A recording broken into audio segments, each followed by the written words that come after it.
बल्ले बल्ले हाय हाय हाय हाय शावा शावा हाय हाय हाय WHO? बल्ले बल्ले ਅੱਛਾ हैं ਕਰਤੀ ਰਿਪੋਰਟ ਜਾਰੀ ਕਿਹੜੀ- ਵਾਹ ਕਿਹੜੀ ਆ ਵਧੀਆ ਕੀਤਾ WHO ਨੇ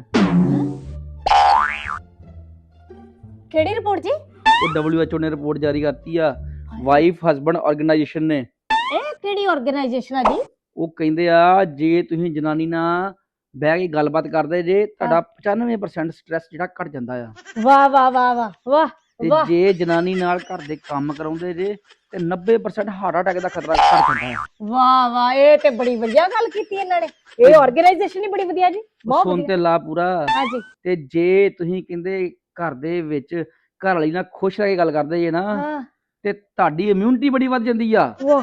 ਵਾਹ ਕੀ ਬਾਤ ਹੈ ਬਿਲਕੁਲ ਸਹੀ ਕਿਹਾ ਜੀ ਬਿਲਕੁਲ ਸਹੀ ਕਿਹਾ ਇਹਨਾਂ ਨੇ ਬਿਲਕੁਲ ਸਹੀ ਪਰ ਉਹਨਾਂ ਨੇ ਕਿਹਾ ਆ ਕੀ ਜੀ ਕਿਸੇ ਹੋਰ ਦੀ ਜਨਾਨੀ ਨਾਲ ਹੈ ਜੀ ਆਹੋ ਨਾ ਤਾਂ ਪੀਤਾ ਨਿੱਕੇ ਹੋਰ ਇੱਕ ਮਿੰਟ ਖੜੇ ਜਾਂਦੇ ਕਿੱਥੇ ਜੇ ਬੁਲਾ ਜਾ ਰੇਡੀ ਚ ਜਾਂਦੇ ਕਿੱਥੇ ਜੇ